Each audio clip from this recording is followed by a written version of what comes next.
Hello, good people. Welcome to 101 Ways to Win or Lose a Game of Chess. This is Onyx Chess, and today we have a proper gem. This board position here has it all. We will talk about tempo, we will talk about king-pawn endings, we will talk about pawn structure, we will talk about study psychology and general growth and mental health of chess players. And let's begin. We'll start with the latter. Alright, this position here, years ago, would have had me running the opposite direction pretty quickly. Simply because, as it would be kind of broken down and described to me, the moving parts didn't fit together in my mind. I just couldn't make sense of the relationship of everything.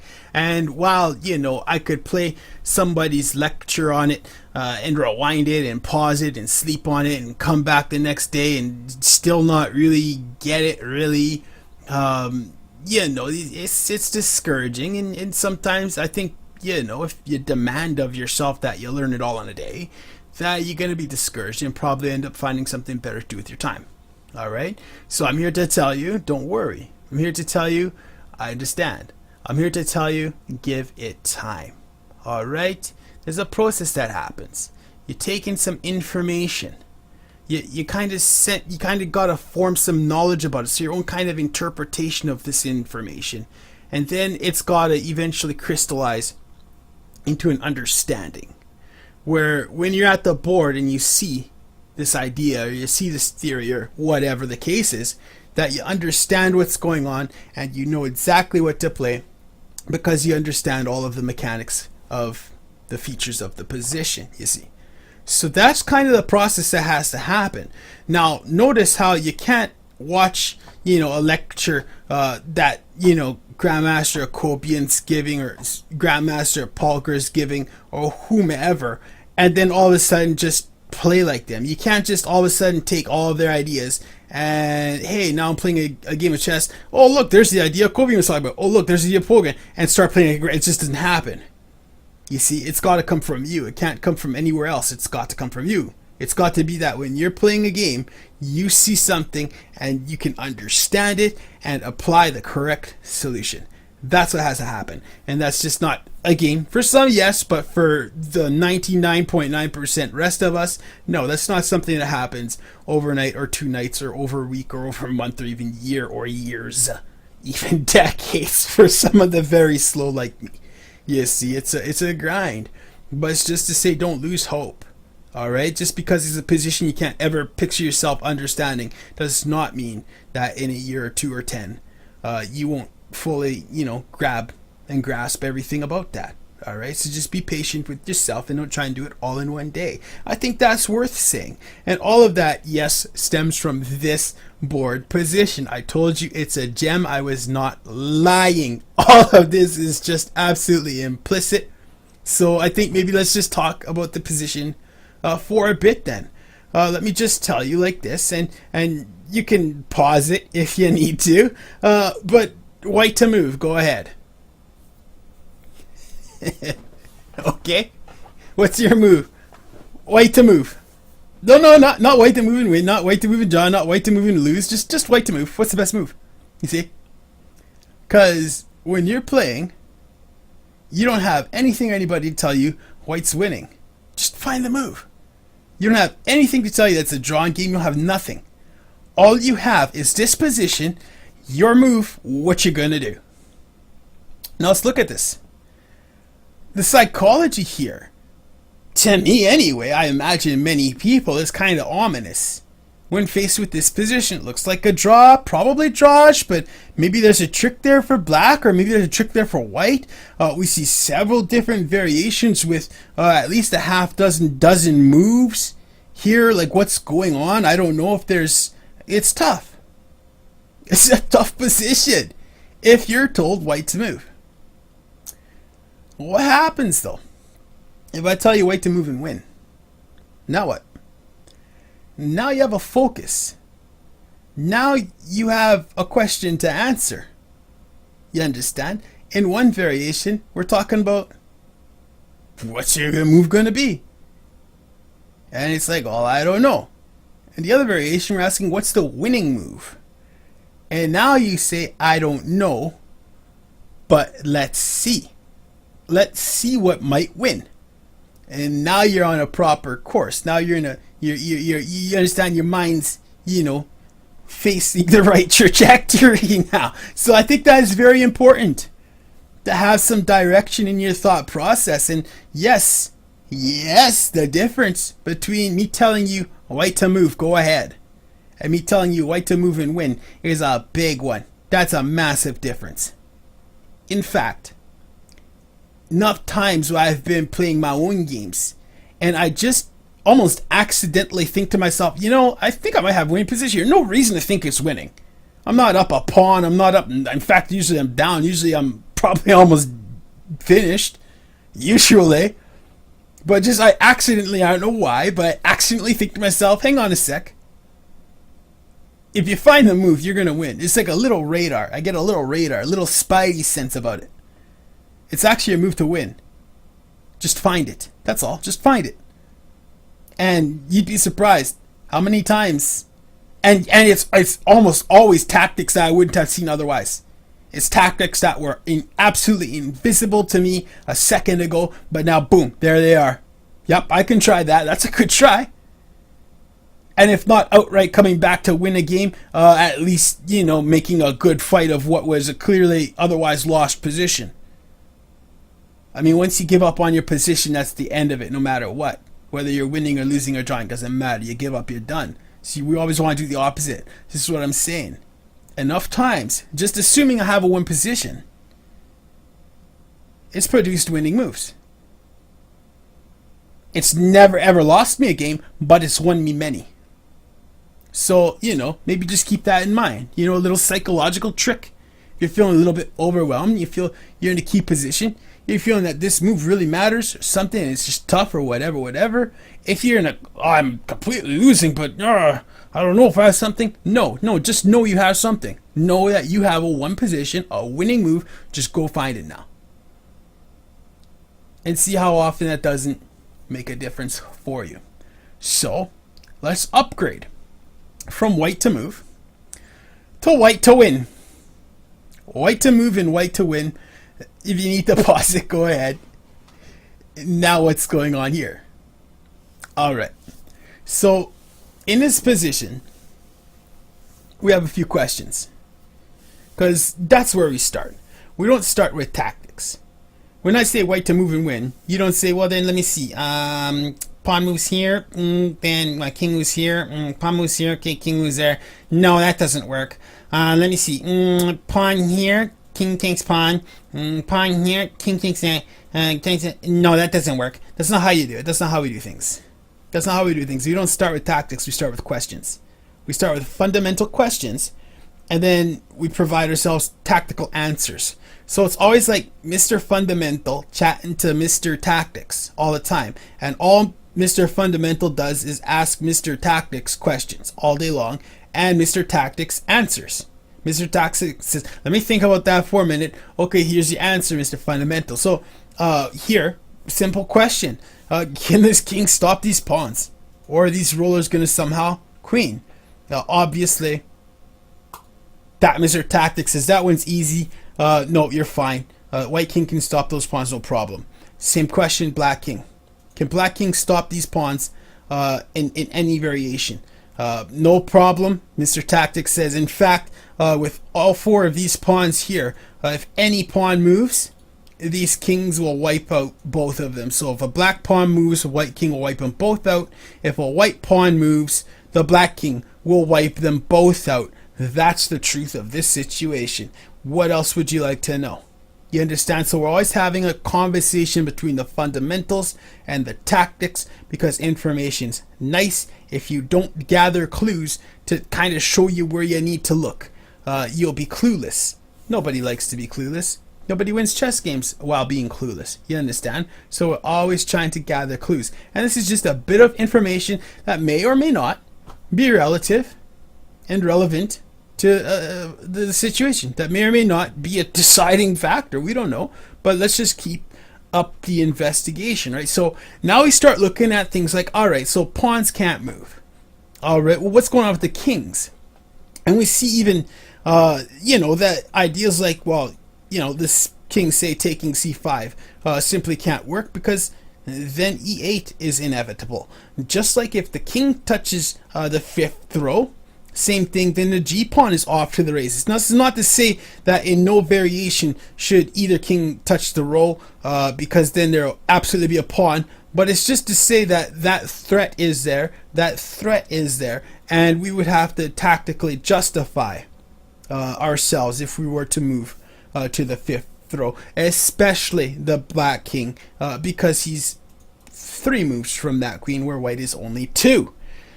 Could that have something to do with something? I don't know. Now, I don't want to be too complicated or too complex. We are just making observations. That's it. We'll get to more on that in a second about the observations, but that's it. This is not critical. Don't take a notepad and write down, okay, step number 1, I have to, step number 2, I have to, step number 3. No. We're not, it's not like that. This is not rigid. This is not static like that. All right, it's not, there's no formula that you're not being taught where if somebody taught you the formula, then you would know to move like a master. That's not how this works. All right, at all. I really wish it should. We even think, we can't get it through our minds that that's not how, we always think. I can tell you that all day long. You're not going to believe me. I don't even believe me when I say that. Surely there's just something they're thinking about or something they're doing that I can do, and then what the hell? Why am I cut out? Why am I, you understand? Just let me in, man. Like, don't be greedy. Don't be greedy with your knowledge. It's not like that. It's just not, simply because it's a process. This isn't just math that we're dealing with. This is creation. This is a creative process. This is imagination, and an understanding needs to be developed here. First and foremost, which is something that's going to come from you. You develop your own understanding. Others can only try to maybe even start to point you in the right way, or accidentally say something that makes sense to you, which is what I'm doing here, as well as making my own chess journal for my own gains. So it's a win-win, but I digress. Just observing things, you see, and this is how we go about, just like this, just observing facts, and we can find them relevant, right? So here, what else? Then what's that mean for this king? Like, kind of like, really, unless he wants to be off to the races, he's kind of got to stay between these two squares here. He's kind of got to be tied down to, f5, h5, and g4. That's kind of really anywhere he can go. Otherwise, pawns off to the races. And same thing with black. Black really only has c7 and c6, period. There's nowhere else black can move. Black can't move back ever at all. That is completely losing. We'll just, I guess, maybe go through it quick. Let me waste a tempo. Forget about this move right now. Forget about every piece on the board except for these 2 pawns and this 1 king. Alright, so let me waste the tempo, make it black's move. Black can move to c6 because there's no time to make any kind of a queen there. Black will simply snap it off and then come back and snap this one off. So pawn move, they both die. That rule still applies. Absolutely. So yes, black can touch c6, no problem. And black is fine on c7, no problem. Black can, once again, stop anything going on, no problem. However, once black gets it in their mind, okay, let's move back. Because here's the thing, right? Black might get the idea, if I can't take this pawn because then e7, e8, then why can't I try something like this and just knock out that e6 pawn like that? So, like I say, if black gets like any kind of idea coming back to that 8th, let's say, d8, then c6 immediately is going to be absolutely winning. Once again, we're in a king-pawn endgame. That means that pawns run out of moves. That means that a king will have to move. And so in this position, wow, this king does actually defend from c7, an e7 push, and both pawns fall. The problem happens when we say, okay, now you have no more pawn moves. Remember, any pawn moves, these come off, and this one stymies with this one here, whatever. So this king will have to move again, and anywhere this king moves is completely losing. right? For just a simple reason, right? King comes there, pawn comes up there, and the king can't get back. That king can't get back to stop c8. Same thing if the king goes the other side. The king comes here, this pawn comes here. And e8 will happen. There's no way for it to stop. Same thing here, same problem. Simply like that. And again, there's no way to stop. Okay? At all. Same thing the other side, same thing. So black king cannot move back. Interesting little dynamic. Now we know. We just look at that tactically. And so once again, we've asked the question, the fundamental question, what is the scope of that king? And the tactics have answered. They've said, well, let's check our intel. Intel has gotten back. Our spies have told us that that king has 2 squares to operate on. And that's it. No more at all. Okay, well, thank you. We'll be in touch. Thanks, tactics. Turn it off. Hang up the phone. Back to fundamentals. What other questions can we ask about this situation then that might, help us gain an understanding of a macroscopic picture, an overall zoomed out picture of what's going on here, so we can really understand what's really going on and what really needs to be played. Well, we might start talking about, let's go back to the original board position here. Now we might start talking about, well, let's then I guess talk about, I don't know, escorting the pawn. I mean, really, if everything is, completely drawn here, where black goes back and forth all day long, white goes back and forth all day long, and that's all drawn, ultimately, white's saying this is starting to look more and more like a draw no matter what happens. I mean, this just looks, flat out plain drawn, whatever. All right? So, but we still don't know. We still don't have all the information. We still don't have a complete picture. We still, there's options. So, I mean, let's look at one of them, right? Which is, of course, king to escort this pawn somehow to e8. All right, and we know there's a little bit of a race issue with this pawn here. So, obviously, I mean, pawn can't move right away. Pawn falls. So the pawn has to, I mean, the only move in the position really, I think, is kind of f5, kind of. That's really white's only try. So the question for white is this maybe winning? Or is this a draw too? Or is it losing? I don't know. Let's look. So f5, black plays g3. White plays e7. Black says, let's race. All right, g2. Okay, white queens, black queens. And now this must be a draw. With white to move, there's just no checks going on. What can I tell you? It's just ring around the rosy. This is your checks all day. It's a draw. All right, this queen and this pawn simply cannot checkmate the king. White will have to bring his king in, and black at that point will proceed to check infinite. This is a draw in all variations. All right, so we see that, we suspect that, we say, all right, so that looks like a draw. That kind of variation there, we do this race thing. All right, what else? Like, and we kind of look at it, we're like, we might even think of a variation like, okay, yeah, okay, so the king get five, so it comes here. What if this king comes here though? And okay, then I guess we'd have to protect like that, and then maybe g2, and then I guess maybe king f7, right? G1. Okay, and now we're with check. Well, I mean, that's a little improvement, I guess, but once again, we're right back into the exact same issue where there's just no, there's no follow-up here. It's just ring around the rosy, check forevers. So that's kind of a draw too. So again, white is just saying this is a lot of draws going on here. Are we out of options or what?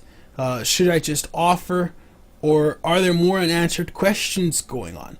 Well, as we see here, so far all signs lead to draws, but it's just one more feature in this position that deserves to be looked at. All right, and that is to say this: it's now white's move, and just like in a card, in 3-card Monty, if you lift up the left, you say this is not the card I picked, you turn it over on the left.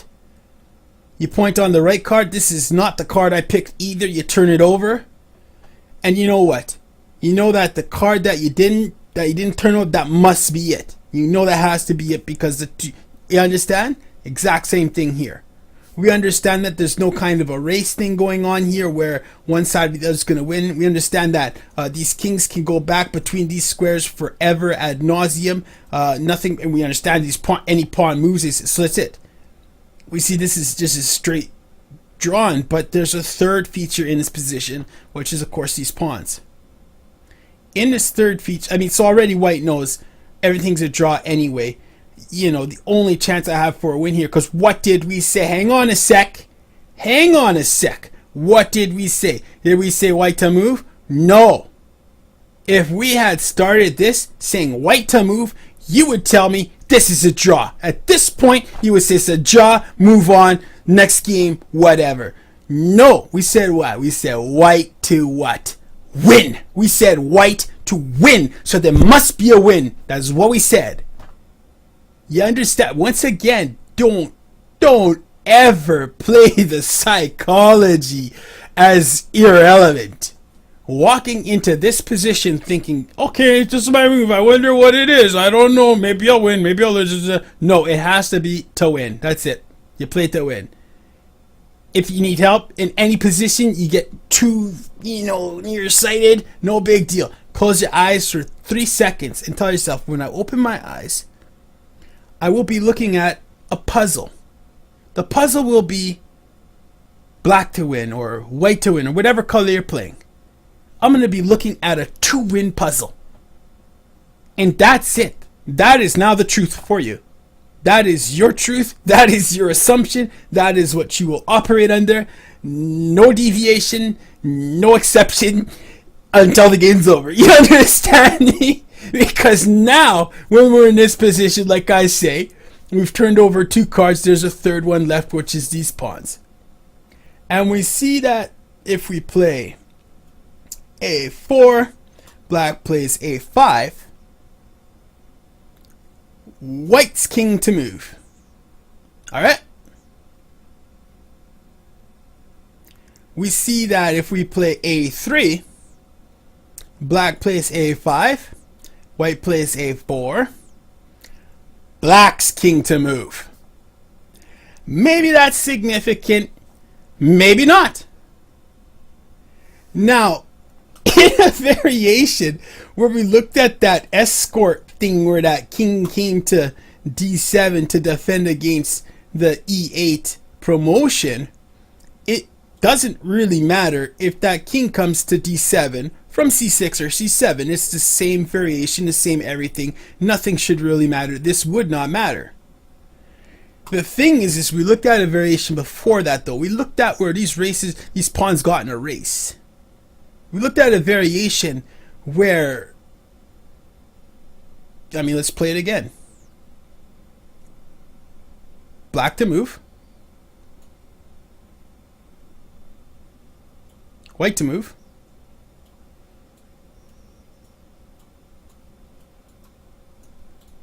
With check. Okay? Big deal. Turns out it was a huge deal. Once e8 touches with check, and that king's not on c7 but on c6, black's down a tempo, queen to c8, and g2 is as far as that pawn makes it alive. You see? Just like that. Alright? So, again, do we have to see and know all of this to play a move? No, we don't. All we need to know is that when we set off this F5 trigger, because this is like, we can name things as we please. We're free people. This is called a trigger. Alright? When white plays that trigger move, which triggers the sequence, which triggers the tactics, this king's on black, then the only other option is let's start off with that king on white. We don't need to see all the tactics to know. Fundamentally, everything's going to be a draw no matter what, but maybe we have a win. It's not a win we need to see. It's only a win that we need to suspect. We already know all other options are draws. We know that if we play a4, a5, this king's on c7. We've played this through. This is a draw. Now we can shake hands. Now we can shake hands. Now we can shake hands. We've played this variation through. So we know a4 is not the answer. a3 is different though. a3, a5, a4. King to move. Okay? On the white square with check when e hits e8. And then in this race variation, black's toast. That's it. That's all she wrote. But there's, I guess, another variation too that we can play, right? Maybe black can still hold this. f5, g3,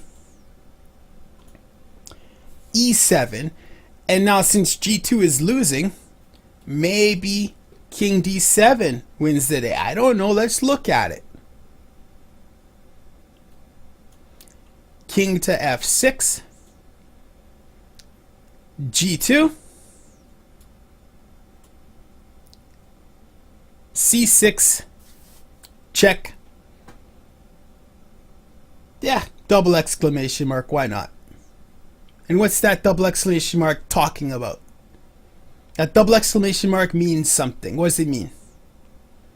It means that when we play with the fundamentals forefront, when we play with the fundamentals primary, when we use fundamentals to ask questions and tactics to supply the answers, when we're dealing always with the fundamental as the core, the tactics will reward us in ways that we could not possibly calculate or even imagine in 5, 10, 15, 20 moves down the road. That's what obeying the fundamentals does. That's what obeying the focusing on the fundamentals provides. Every time, 100%. I cannot stress this enough. I cannot stress this enough. You don't have to see this whole tactical variation through to the end. You need only ask enough questions, get enough clues to guide your moves.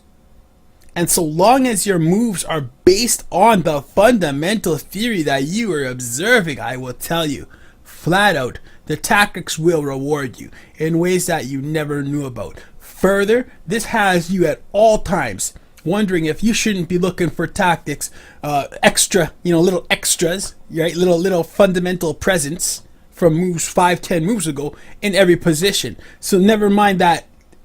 With this understanding, you're continuously looking for surprise tactics and interesting sacks and all kinds of just interesting bonus kinds of things that you wouldn't otherwise think to look for. Just because you suspect they're there, you will never find anything that you don't suspect is in a place. You understand? End of discussion. That's just how that goes. You won't find anything you're not looking for. You see. So this isn't hit and miss and this and that. No, this is the entire system. And it starts right behind your eyeballs. That's where the chess game starts from now on for anybody listening. Understand? It's a whole thing, you see. You don't need to see all this to suspect that maybe the fundamentals, hey, maybe not. Maybe this is just a draw. But no matter what, this is actually the only way that we would play. So if we haven't, sorted this out yet, king says check. Obviously, king can't take. Pawn promotes with check. And once again, that pawn does not see a g1 alive. And other variations, same thing with check won't work. Okay.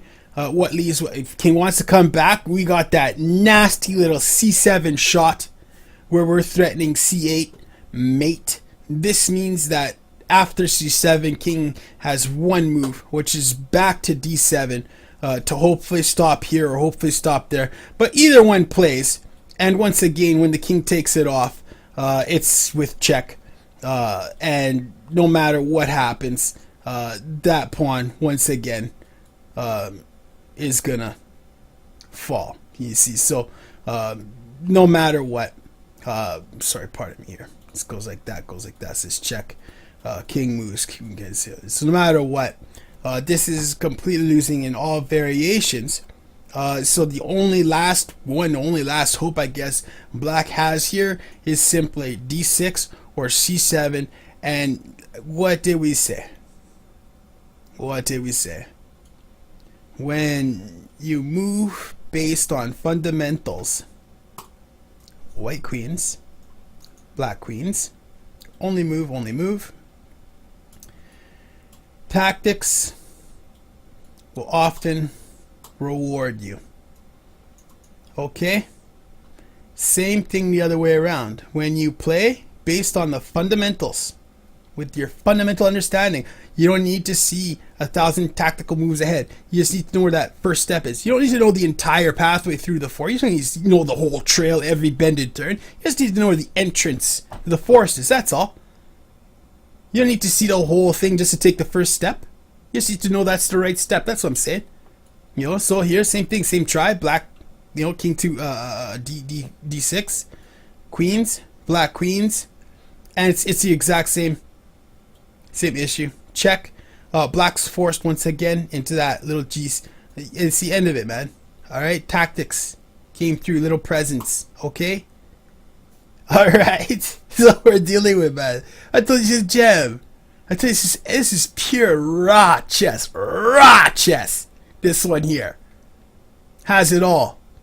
What a beautiful, magnificent puzzle, man. I can't believe I used to run in fear from this, man. Look how beautiful it is, though. You understand me? That's what we're talking about. You see? That's what it's all about. Just the fundamentals, bottom line. Alright, so we're asking fundamental questions, and then we're getting tactical answers. And we're just kind of building on that like that. You know. And playing with the game a little bit in that kind of a way. Just, you know, little puzzle, little clues. You see. Because that's one thing I know for sure, is when I play my best chess, I never see everything till the end. I always find myself, I can tell when I've made a right move, and then I only in 4 or 5 or 6 or 7 moves there, then I see why I was right. Then I see that's a nasty shot. That's a nasty tactic. Wow, I knew that was the right move. Fundamentally speaking, I knew that had to have been the right move in that position. I knew it. I knew it. I didn't see his tactical variation all the way through, but don't worry, man. Have some faith in the fundamentals. There's a reason.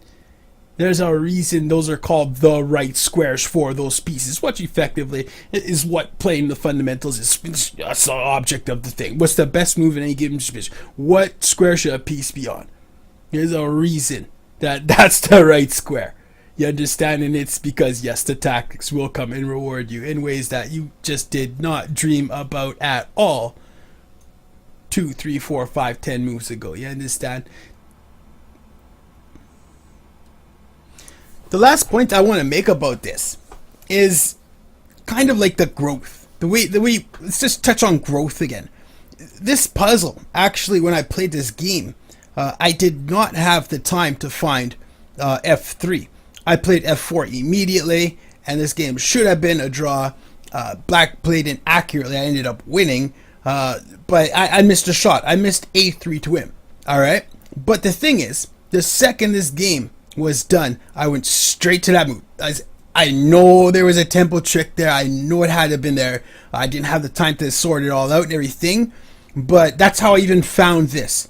That's why we're, you know, even having this conversation, is just the gradual step-by-step growth. Because what had happened was about a month ago, I had a similar position without the complexity of these pawns and the tactics of the shot of this and that. It was a little more simple and straightforward, but it was basically a puzzle where you have to move the pawn up to A3. Actually, in that game, it was H3. It could have been A6. I don't know if I was white or black, but it was the exact same thing, exact same tempo trick, where a king then, instead of getting free, because I believe our kings are in opposition here somehow, blah blah blah, but instead of getting free, the king had to move further back, and then the pawn fell, and I could win. So it's the same thing, but it was just that one feature, that one little tempo thing that I had learned and understood from that game that then kind of transferred to this game. So again, just getting back on the idea of,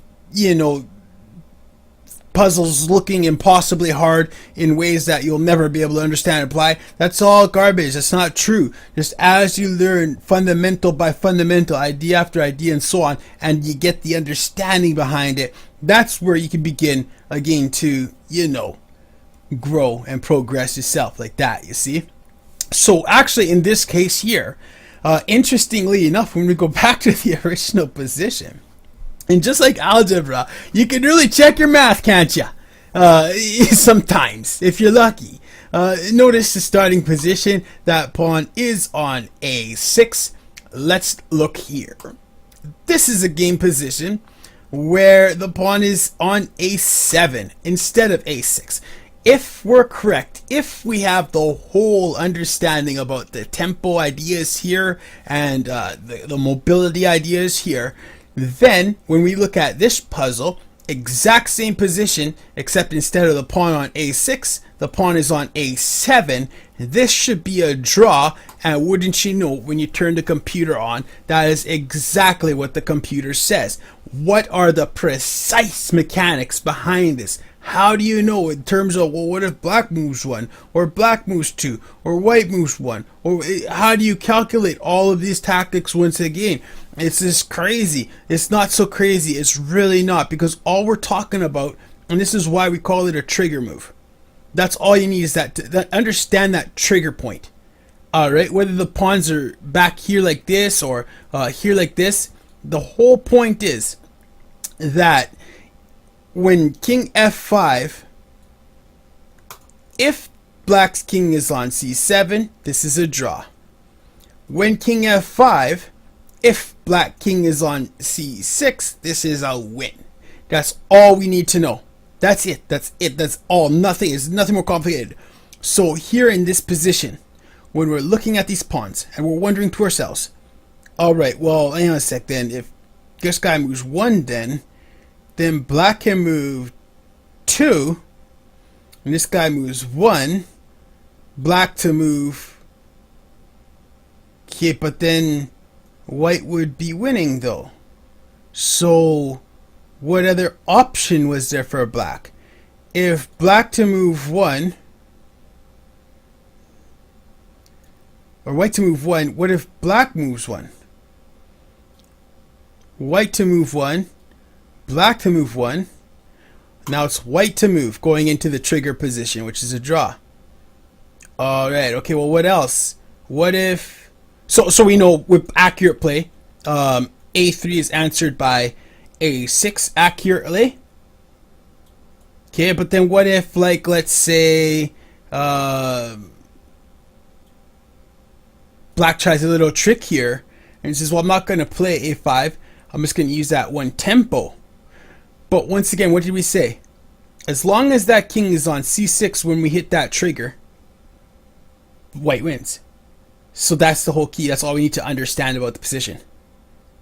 Alright, when we hit that trigger, okay, very interesting.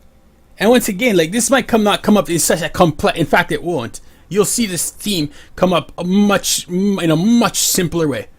And hey, you know what, it might just be the pawns that you deal with in your case, or it might just be a tempo trick that, you know, but it'll come up, and then, you know, the understandings there and so on, everything like that.